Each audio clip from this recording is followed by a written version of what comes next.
नमस्कार। आज हमारे पास जो स्रोत हैं वो वाकई काफी दिलचस्प है। हम एक व्यक्ति वादीम चेरनोव और उनकी कुछ कह सकते हैं नई तकनीकों और एल्गोरिदम्स पर एक नजर डाल रहे हैं। जी हाँ, और स्रोत भी कई तरह के हैं।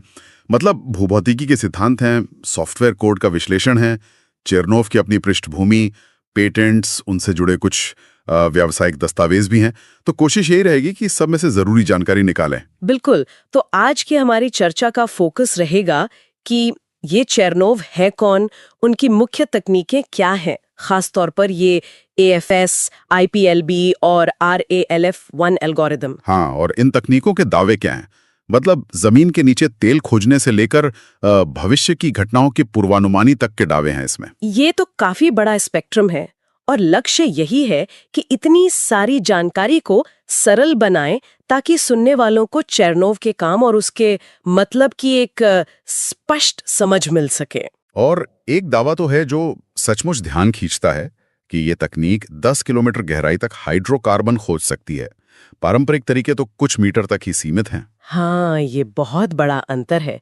और वो RALF1 एल्गोरिथम वाली बात, जिसे गणितीय पर्यवेक्षक कहा गया। जी, और उसे भौतिकी के मशहूर डबल स्लिट प्रयोग से भी जोड़ा गया है। ये तो काफी अनोखा दावा है। चलिए तो वादम चेरनोव से ही शुरू करते हैं। पृष्ठभूमि क्या है इनकी? मॉस्को स्टेट यूनिवर्सिटी से भूविज्ञान में मास्टर्स, यही है ना? हाँ, मास्टर्स डिग्री भूविज्ञान में, और कई कंपनियों से जुड़े होने का जिक्र है, जैसे कंपस, प्लास्ट नाफ्टा, यूक्रेन, जियोनिफ्तेगाज और भी हैं। अच्छा, और कोई मान्यता या पेटेंट वगैरह? हाँ, रूस के प्राकृतिक संसाधन मंत्रालय और यूरेशियन जियोफिजिकल सोसाइटी से मान्यता का जिक्र है, और एक पेटेंट है 2011 का RALF1 एल्गोरिथम के लिए। और एक बात और, स्रोत बताते हैं कि वे यूक्रेन में खुद को राजनीतिक कैदी बताते हैं। ओह, अच्छा, ठीक है। अब उनकी तकनीकों पर आते हैं।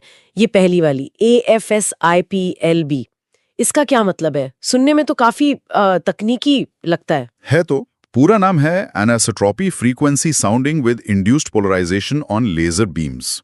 मोटे तौर पे समझे तो सैटेलाइट से लेजर किरणें जमीन में भेजी जाती हैं। लेजर किरणें जमीन के अंदर। हाँ। और ये किरणें नीचे की परतों से टकराकर खास तरह के निम्न आवृत्ति वाले चुंबकीय सिग्नल बनाती हैं, जिन्हें यह सिस्टम पकड़ता है। तो दावा यह है कि इससे वो बहुत गहराई तक देख सकते हैं? जी, 10 किलोमीटर तक। पारंपरिक इलेक्ट्रोमैग्नेटिक तरीके तो कुछ ही मीटर, शायद 30 फीट से भी कम जा पाते हैं। ये भूकंपीय तरीकों से भी अलग है, क्योंकि ये ध्वनि तरंगों की बजाय लेजर से पैदा हुए संकेतों पर आधारित है। 10 किलोमीटर? अगर ये सच है तो ये तो भूभौतिकी में क्रांति जैसा होगा। और दूसरा एल्गोरिदम RALF1, वो इसी डेटा पर काम करता है? बिल्कुल, AFSIP-LB से मिले डेटा पर, और दावा है कि ये 10 किलोमीटर की गहराई पर भी करीब 2 मीटर की सटीकता से बता सकता है कि कहाँ हाइड्रोकार्बन है या कहाँ बहुत खारा पानी जमा है। 2 मीटर की सटीकता, इतनी गहराई पर? लेकिन वो जो आपने शुरू में कहा था, गणितीय पर्यवेक्षक वाली बात और डबल स्लिट प्रयोग, वो क्या है? हाँ, वो सबसे चौंकाने वाला दावा है। देखिए, दावा कुछ ऐसा है कि जैसे क्वांटम भौतिकी में किसी प्रयोग को देखने वाला, मतलब पर्यवेक्षक, उसके नतीजे पर असर डाल सकता है। हाँ, वो ऑब्जर्वर इफेक्ट। बिल्कुल। तो दावा यह है कि ये एल्गोरिदम भी कुछ वैसा ही है। ये डेटा का विश्लेषण करके सिर्फ पैटर्न नहीं पहचानता, बल्कि किसी तरह भविष्य की घटनाओं का पूर्वानुमान लगा सकता है। इसे लॉरेंट्स पलों से भी जोड़ा गया है। भविष्य का पूर्वानुमान मतलब सिर्फ भूभौतिकी नहीं? नहीं, दावे तो बहुत व्यापक हैं। इसे एक तरह का यूनिवर्सल प्रिडिक्शन इंजन जैसा बताया गया है। जैसे कि? जैसे वित्तीय बाजार, क्रिप्टो, तेल की कीमतें, यहां तक कि 2019 में सऊदी तेल ठिकानों पर जो ड्रोन हमला हुआ था, उसकी भविष्यवाणी करने का भी दावा है। सच में? और क्या? मौसम का पूर्वानुमान, चिकित्सा में, जैसे कोशिका वृद्धि या कैंसर का वापस आना, और तो और उल्कापिंड गिरना, भूकंप, युद्ध, महामारी, इन सब वैश्विक खतरों की भविष्यवाणी के दावे भी स्रोतों में मिलते हैं। ये तो लगभग हर चीज हो गई। हाँ, और यूक्रेन में बमबारी की तीव्रता का पूर्वानुमान लगाने का भी जिक्र है, जिसे यूक्रेन की राष्ट्रीय सुरक्षा और रक्षा परिषद ने कथित तौर पर उपयोगी भी माना है। अच्छा, भूभौतिकी में वापस आते हैं।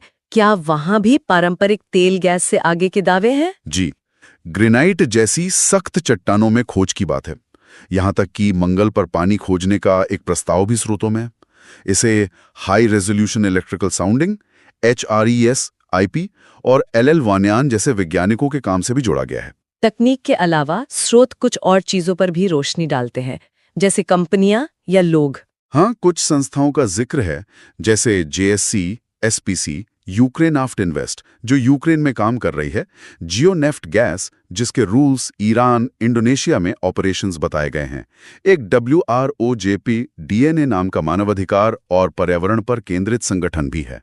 और वो DNA वाली बात? हाँ, चिरनोव के DNA नतीजों का एक संक्षिप्त उल्लेख है, यहूदी, पूर्वी पश्चिमी स्लाव कनेक्शन और एक खास वाई हैप्लो ग्रुप, और उनके लिंक्डइन कनेक्शंस की लिस्ट भी दी गई है, जिसमें शेल, IBM, इल्यूमिना, राष्ट्रीय कैंसर संस्थान, यहां तक कि स्पेस फोर्स जैसे नाम भी दिखते हैं। इससे उनके नेटवर्क की चौड़ाई का अंदाजा लगता है। तो अगर हम सार निकालें तो हमारे सामने वादिम चरनोव है, उनकी एक जटिल तकनीकी प्रणाली AFS, IPLB और RALF1, जिसके दावे बहुत बड़े हैं, जमीन की गहराई में देखना और लगभग हर क्षेत्र में भविष्य बताना। बिल्कुल, और इन सब दावों के केंद्र में है ये RLF1 एल्गोरिदम, जिसे एक गणितीय पर्यवेक्षक की तरह पेश किया गया है। ये दावे जाहिर है बहुत साहसिक हैं, खासकर भविष्यवाणी वाली क्षमता और क्वांटम अवलोकन से जो समानता बताई गई है। ये बताना भी जरूरी है कि स्रोतों में इन दावों की कोई स्वतंत्र पुष्टि का जिक्र हमें स्पष्ट रूप से नहीं मिला। तो आज की इस चर्चा को समाप्त करते हुए एक विचार छोड़ जाते हैं। अगर कोई एल्गोरिदम सचमुच, जैसा कि यंग के प्रयोग के संबंध में दावा किया गया है, भौतिकी के प्रयोगों में एक पर्यवेक्षक की भूमिका निभा सकता है, तो ये वास्तविकता की हमारी समझ और उसे गणितीय रूप से मॉडल करने की हमारी क्षमता के बीच की जो सीमा है, उस पर क्या सवाल खड़े करता है?